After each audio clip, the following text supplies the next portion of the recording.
novembre 2016, l'ONG SCAFPRO Recherche Océanographique s'envole des Philippines direction le Sénégal pour une nouvelle mission, la création d'un programme inédit de récifs artificiels dans le delta du Siné Saloum. Escale à Addis Abeba, en Éthiopie.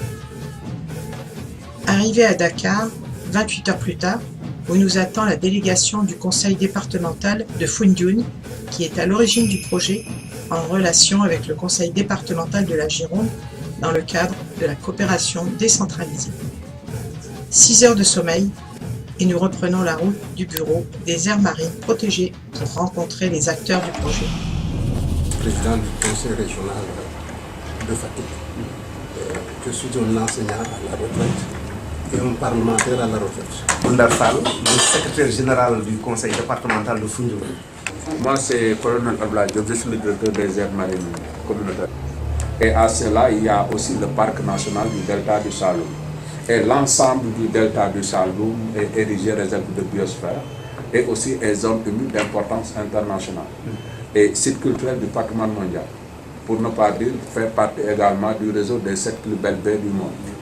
Je suis ingénieur agricole, je m'occupe de closerie et de culture marine et je me suis spécialisé en travaillant avec Jean-François dans les récifs artificiels que je fais depuis 40 ans. Le machin, et ça marche super bien. L'idée aussi, c'est d'avoir aussi des matériaux qui tiennent la route. Mais voilà, où placer un programme de récifs artificiels dans le Siné Saloum? Plusieurs zones sont explorées en fonction des paramètres bathymétriques et sédimentaires. Nous partons en direction de l'archipel du Saloum, rejoindre la ville de Foundiougne. Une nouvelle réunion de concertation nous attend. Loin des tribulations de Dakar, nous découvrons le calme d'un Sénégal authentique.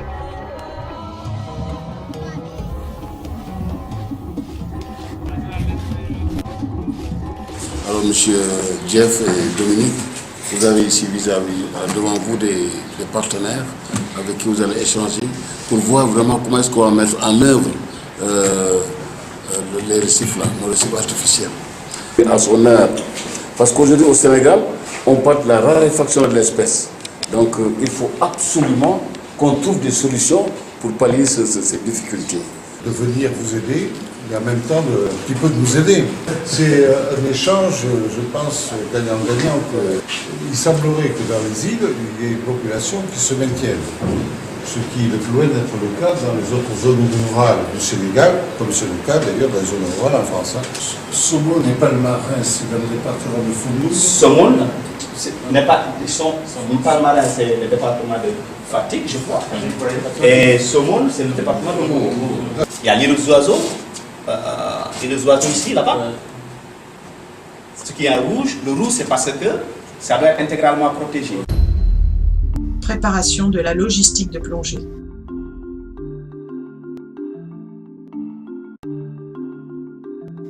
Nouvelle concertation sur les différentes zones d'immersion avec le Bureau des aires marines protégées. Un jour et demi plus tard, après notre arrivée à Dakar, nous partons pour Djirnda pour rentrer dans le vif du sujet.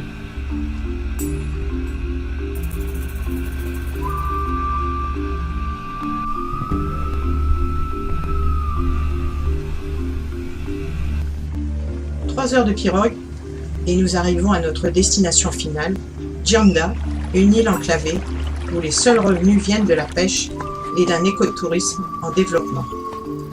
C'est ici que nous allons développer la phase 1, qui est l'introduction du programme.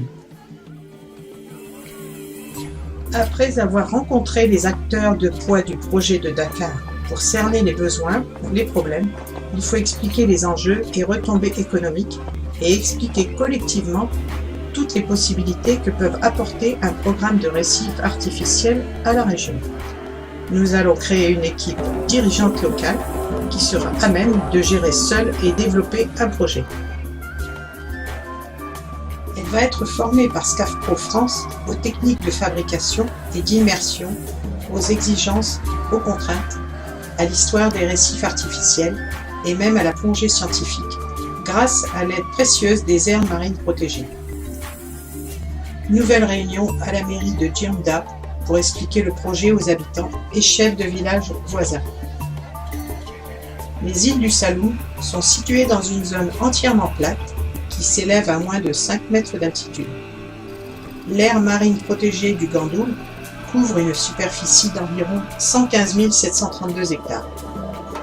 Les programmes de récifs proposés par l'ONG peuvent répondre aussi bien à des besoins écologiques comme la revitalisation sous-marine, des besoins économiques comme la création de ressources marines, le développement de l'écotourisme sous-marin ou bien encore à des problèmes d'érosion et proposer des aspects liés à la formation scientifique de biologistes marins. Nous allons maintenant effectuer des recherches de sites favorables à l'implantation du projet. Cette question demande une bonne connaissance géographique, bathymétrique et géologique de la zone concernée. Pour un programme de récif artificiel, nous préconisons le respect de plusieurs paramètres. Nous rechercherons des zones de sable en pente douce, c'est-à-dire que nous éviterons toute zone de vase et de pente supérieure à 20 degrés. Nous rechercherons un léger courant traversant la zone pour l'apport de nutriments, pas trop fort, pour assurer au module une stabilité, une profondeur dépassant les 10 mètres et, chose que nous n'avons pas trouvée, une turbidité de l'eau faible. Nous effectuerons ainsi une dizaine de plongées entre Saint-Gomar et Djirnda, pour finalement trouver la meilleure zone à Djirnda, entre deux mangroves sur un fond sableux coquillé pour une profondeur de 11 mètres. La zone étant repérée, nous allons construire et faire un test de différents modules. Des modules en bois d'acacia très lourds, servant généralement pour la construction traditionnelle des cases, sur le principe même de notre programme aux Philippines, donnant de préférence aux techniques locales. Pour cela, nous ferons appel à plusieurs charpentiers. L'équipe a opté pour la construction de 3 structures pyramidales d'une centaine de kilos, offrant par leur forme un abri idéal pour les poissons juvéniles semi-pélagiques. Nous remarquerons un formidable esprit de solidarité, car si nous embauchons 3 hommes, ceux-ci partageront leur travail dans la bonne humeur avec d'autres ouvriers moins expérimentés dans ce type de construction. Ainsi, le village de Djirnda va commencer à découvrir et se passionner pour l'aventure de l'écologie productive des récifs artificiels. Nous allons tester des récifs tapis de sol pour des poissons benthiques à base de bois d'eucalyptus. Tandis que Sékou, un de nos candidats à la formation de plongeurs, nous prépare l'indispensable thé vert sénégalais, nous allons faire ce coup-ci appel à des maçons. Nous allons tester des récifs en fibre de verre, un concept de Dominique Bordessus, utilisé dans nos programmes européens. Le récif Hérisson, testé de 75 kg de béton, est un récif de 3e génération. Il allie protection et productivité par sa grande capacité à attirer des larves de crustacés, mollusques, hydrozoaires qui entreront plus tard dans la chaîne alimentaire. Nous arrivons maintenant à la dernière étape de la phase 1, l'immersion des modules. Après avoir trouvé une pirogue capable de supporter le poids du récif, nous allons embarquer nos 10 modules, direction la zone d'immersion, à 300 mètres du village. Un par un, ils seront immergés et tous balisés pour pouvoir les retrouver d'ici 7 mois et les identifier dans notre prochaine mission. Cette mission, ou phase 2, sera composée des études océanographiques de la zone, des études socio-économiques du village de Djirnda, des études techniques de fabrication à grande échelle des récifs, des études liées à la juridiction des immersions de récifs artificiels au Sénégal et aussi de la formation de 3 plongeurs sénégalais pour le développement d'autres programmes dans le Ciné Saloum.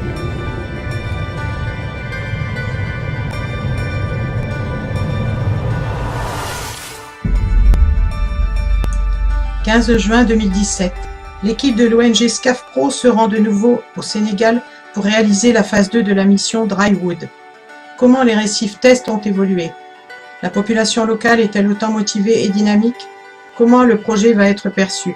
C'est ce que nous allons voir maintenant.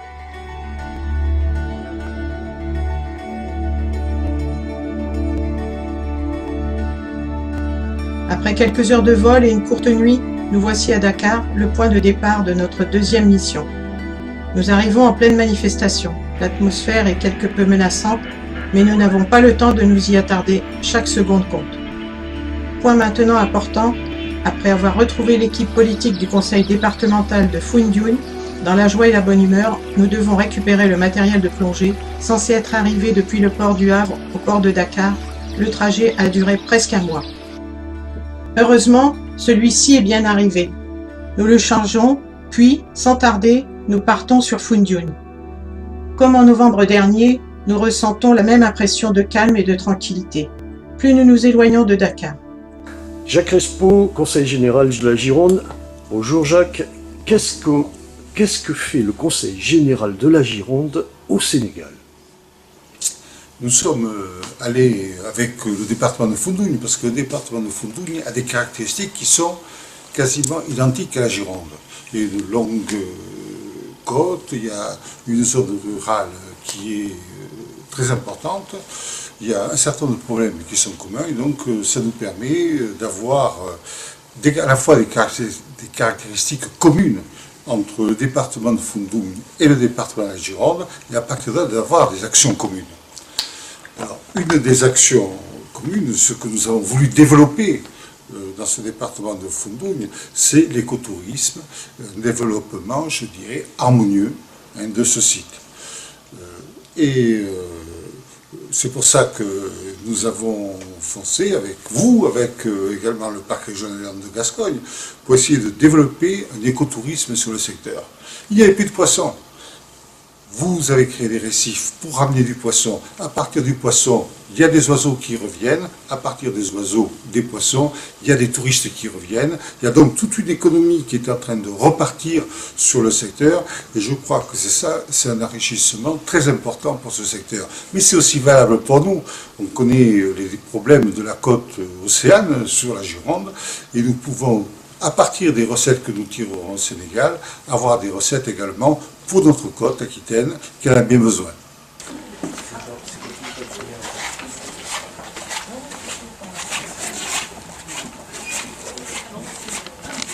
Donc Dominique, comme prévu, ça y est, nous avons la réponse du ministère des Affaires étrangères française. Côté sénégalais, c'est OK, le projet est labellisé, Scafo vient de partir, et maintenant on attend que tu nous donnes tes dates, que tu nous dises un peu pour qu'on annonce ta venue. Puis tu nous dises, tu en es où avec la fibre de verre pour nos fameux récifs? Eh bien, pour les dates, eh bien, je pense que avec cette bonne nouvelle, je vais pouvoir prendre mon billet et je partirai donc le 5, je crois. Et j'ai traité tous les problèmes de matériaux. Bon, ça c'est traité et ça va être en voie d'expédition pour le Sénégal.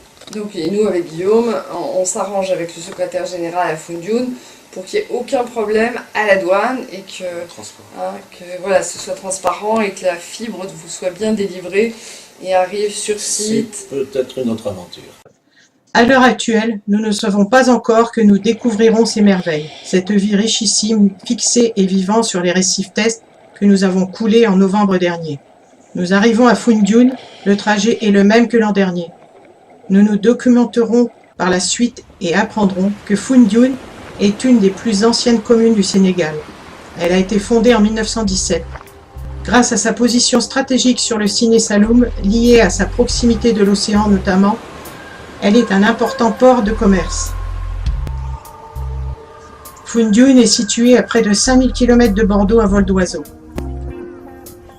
loolu tamit ñu ngi ci taxaw bu yàlla defee bu sottee defe naa seen conseil départemental dina am résultat yu assurer la pérennité pour le futur et les futures générations. Nous achetons du matériel à Foundiougne qui nous servira pour la mission. Il faut que nous soyons les plus efficaces possibles. Djanda se situe à 2 heures de pirogue de Foundiougne. Nous n'avons pas de temps à perdre, même si nous devrons y retourner quelques fois au cours de la mission pour du matériel ou pour régler des points administratifs. Nous voici de retour à Djanda. Nous retrouvons une équipe motivée, un calme authentique et l'arbre magique d'Afrique, le baobab. Rapidement, nous nous mettons au travail. Il va falloir tout d'abord lancer la production des récifs. Avant cela, laissons un petit temps de pause pour la présentation de ce fabuleux delta du Ciné Saloum. Jean-Christophe Ruffin, médecin, historien, écrivain et diplomate français, a dit « Le Ciné Saloum est un lieu hybride, ni terre ni mer, un continent improbable où la végétation et l'eau sont en osmose directe, comme affranchis du poids inutile de la roche, de l'humus et du sable. Rien n'est achevé dans ce delta et surtout pas la nature. Tout évoque l'aube des temps, le surgissement de la vie, le chaos d'une création si parfaite qu'elle ne pourra durer longtemps dans cet état subtil, indéterminé, fragilement passible. Vous l'avez sans doute remarqué, le biotope du Ciné Saloum est constitué de beaucoup de palétuviers, seuls arbres capables de pousser les racines dans l'eau salée. Ils font partie d'un écosystème que l'on nomme la mangrove. Les palétuviers, de par leur système racinaire complexe, apportent aux poissons une véritable nurserie qui y trouve un abri pour grandir à l'abri des prédateurs. Ils y trouvent également de la nourriture collée aux racines. C'est aussi le lieu de vie de ce crabe violoniste qui creuse ses terriers près de ses arbres. Il y trouve refuge et le palétuvier est également gagnant en creusant dans la vase, le crabe violoniste permet l'aération du sol qui profite ainsi au palétuvier. C'est aussi le lieu de vie privilégié par le lamantin qui y broute les jeunes feuilles de palétuvier. Les mangroves côtières sont aussi un reposoir et un lieu de nidification pour un bon nombre d'espèces d'oiseaux,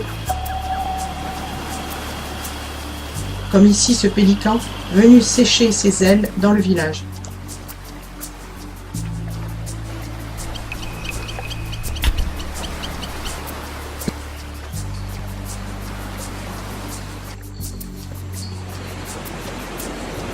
Concernant le climat, il y a 2 saisons.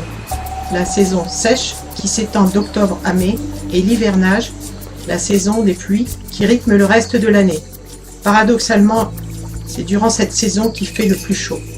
Les températures dépassent les 40 degrés et l'air est difficilement respirable du fait de l'humidité.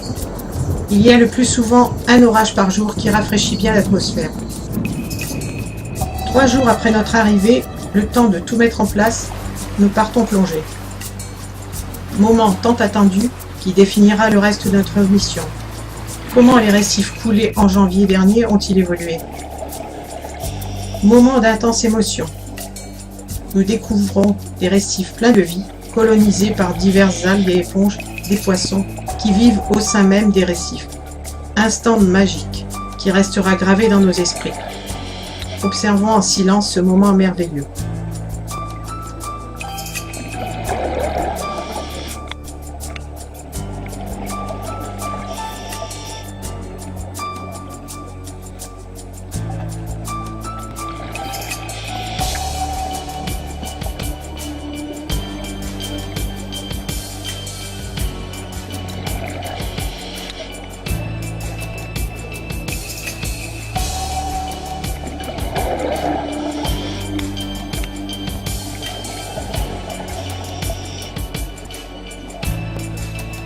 Le temps de bien observer tous ces récifs, nous remontons sans mots. Seul un grand sourire se dessine sur nos visages. Nous pouvons maintenant lancer le programme de récifs artificiels. Nous délimitons d'abord la zone qui mesurera 2500 m². Nous recrutons les mêmes maçons que l'an dernier, mais l'équipe s'agrandit. Tous motivés, ils construiront pas moins de 100 récifs que nous devrons concevoir et couler dans l'espace de 4 semaines seulement. Un réel défi dans ces conditions de chaleur difficilement supportables. Le chantier avance rapidement. Les travailleurs sont efficaces. 5 différents types de modules seront immergés. Des pyramides courtes, longues, des équerres, des parallélépipèdes et des récifs nurseries. Ils ont tous été réfléchis par Dominique Bordessus, notre ingénieur. Chacun d'entre eux ont une fonction différente, s'adressant spécialement à une fonction recherchée par une espèce de poisson ou crustacé. Pendant que le chantier avance, nous nous affairons à la réalisation du point zéro biologique. Autrement dit, nous allons explorer notre zone balisée et noter les diverses espèces présentes. Cela servira d'outil de comparaison pour plus tard, une fois les récifs coulés, pouvoir faire part des différences avant les récifs et après les récifs. Nous notons chacune de nos observations directement en plongée, puis recherchons sur nos livres d'identification les espèces que nous rencontrons. Ce travail est réalisé en suivant un protocole scientifique. Nous quadrillons la zone, puis explorons ligne par ligne. Cela nous a également permis de réaliser la topographie, l'étude des profondeurs de la zone. Nous ne trouvons pas une grande diversité ni concentration d'espèces. Seules quelques éponges, algues, gorgones et quelques poissons sont présents. Cependant, le yet, nom local donné à ce gastéropode d'une quinzaine de centimètres, que nous avons croisé à de nombreuses reprises. Séquence émotion. Cet animal n'avait jusqu'ici jamais été filmé dans son biotope naturel.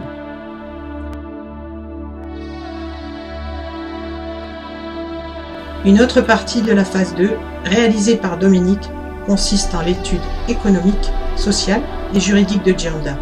Bonjour Monsieur Hugo Moussa, vous êtes FG, et vous êtes pêcheur et surtout à Djironda. Depuis quand vous faites la pêche? Depuis presque 25 ans. 25 ans, oui. Et vous vivez bien de la pêche? Donc vous avez une pêche spécialisée dans le salé? Non. Et notre pêche va à l'océan pour chercher du bon poisson. Donc on est arrivé près Frédéric, des pirogues, la petite qui pêche au Djironda, dans le Belan, et avec le Igolal. Le Igolal, le fameux filet qui prend du gros poisson.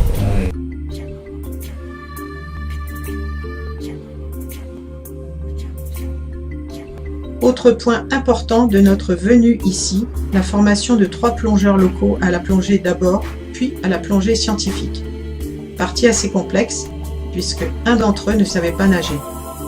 Nous les avons envoyés se former à la plongée au club de l'Océanium de Dakar durant une semaine, puis à leur retour, nous les avons initiés à la plongée scientifique basique. Le but étant qu'ils puissent, dans quelque temps, réaliser le suivi de ces récifs seuls et pourquoi pas étendre le programme des récifs aux villages voisins. À une semaine de notre départ, nous passons maintenant à l'immersion des 95 modules construits. Moment important de notre mission, tout le village se met à l'œuvre pour nous aider à la concrétisation de ce projet. Nous nous servons des moyens de transport locaux pour déplacer les modules. Nous précisons que les animaux sont respectés pour cette tâche.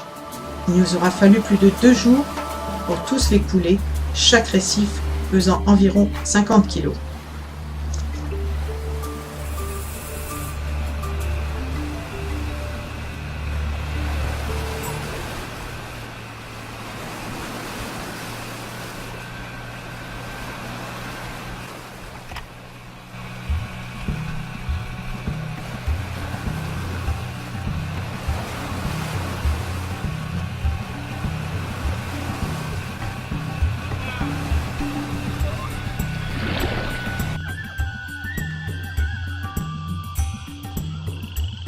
Nous allons ensuite nous assurer du bon état des récifs alors immergés. Ils ont en effet été lâchés sur plus de 11 mètres de fond. Ils sont bien arrivés. Nous passerons les derniers jours à les relier entre eux pour les retrouver facilement lors d'une future mission. Certains gobies sont déjà curieux. Le programme a apporté à ce jour de nombreuses informations, tant sur le plan scientifique que sur l'aspect technique et sociologique. En effet, il s'agit d'une première en termes de plongée scientifique sur cette zone du Sini Saloum. La mission apparaît difficile car nous avons fait les repérages de zones sous-marines en cause. Le lit du Sini Saloum est essentiellement vaseux et l'eau turpide sur les échantillons de zones sélectionnées en fonction d'abord de leur profondeur. Cependant, cette mission montre aussi sur le plan scientifique qu'il existe au sein du Sini Saloum des zones qui échappent à ces caractéristiques. L'essentiel du Sini Saloum est un écosystème de mangroves présentant un biotope vaseux, mais nous avons constaté qu'il existe des zones formées par un biotope sableux, coquilleux donnant un écosystème différent et surtout plus riche en biodiversité. Sur le plan technique, cette mission a permis de connaître les possibilités de fabrication locale et leurs coûts de production.